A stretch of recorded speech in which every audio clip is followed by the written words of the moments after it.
Hi, my name is Sean Gentry, and this is a look at the making of my last short film, Ephemera. Ephemera came from an idea I had several years ago, revolving around the concept of a collection of strange and morbid artifacts. Once the script was written, the first step was preparing all of the props and set decorations to fill out the buyer's collection. Most of the items in the collection were modified Halloween decorations, plastic bones and things like that, which were painted and then dry brushed to give a more realistic texture. The mummified head, hand, and Fiji mermaid were created by building up layers of dry flesh out of cotton, liquid latex, and toilet paper, then painted and dry brushed like the rest. The Necronomicon prop is something I made for a short Evil Dead fan film a few years back, and I still had it laying around. It was in pretty bad shape, but after a fresh coat of latex and paint, it looked good enough to include in the collection. The syringe was an antique veterinarian syringe which was bought on eBay. Oh, it's perfect. The hardest individual prop to make was actually the fake finger, and it is just one fake finger even though it actually represents two fingers in the movie. The original plan was to actually show the finger being cut off on camera, and to that end an entire fake hand was actually going to be made. This hand would have been made by creating a mold out of a substance called alginate and then casting a mixture of gelatin, water, and glycerin into the mold.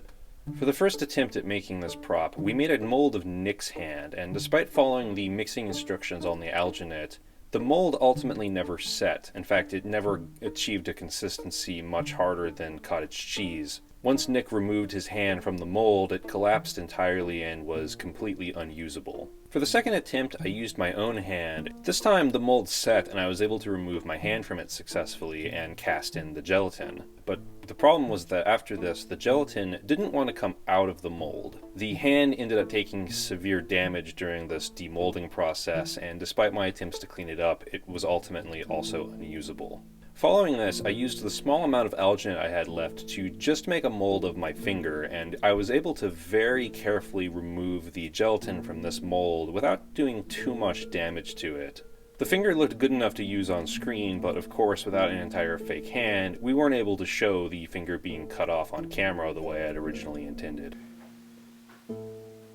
Filming was done sporadically throughout October and November of 2019. We were shooting on a very limited crew consisting of myself, Sam, Nick, and Joan. We didn't even have a dedicated boom operator, which is why the mic was actually on a microphone stand for most of filming. We all wore several different hats during production, and in fact, Nick and Sam both provided their own wardrobe. Lighting was a challenge, both because of the tight space we were filming in and because of the limited equipment I had available at the time. There were two main lights used throughout filming.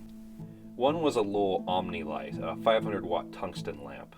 This light was used as the key light, and it put out a lot of power, although it unfortunately also got very hot. The other main light used was a Yongnuo LED light wand. This light could be color matched to the teal-tinted practical bulbs in the cabinet, allowing me to enhance the light from those bulbs on both Nick and Sam's sides of the room. And in some shots, it was affixed to the bottom of the upper part of the cabinet using gaff tape to give some extra exposure on the items on the lower shelf.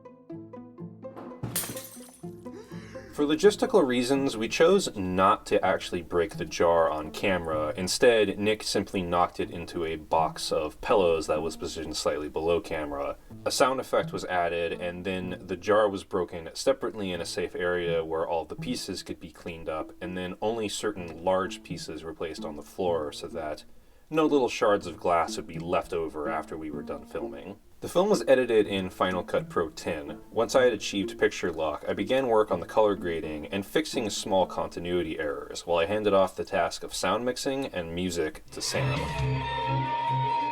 So we decided pretty early on that we wanted it to be a mostly acoustic score, and that's really nice for me. I don't get to do that very often. Most of my clients want stuff that's mostly synthesizer, pretty piano heavy, and I think the first part that we actually came up with was when the buyer is looking around the collection. I had my violin out. We were going over, me and Sean, we were going over some of the footage, and I didn't have the bow out. I was just plucking the violin pizzicato style, and I came up with that little musical phrase that plays throughout that portion.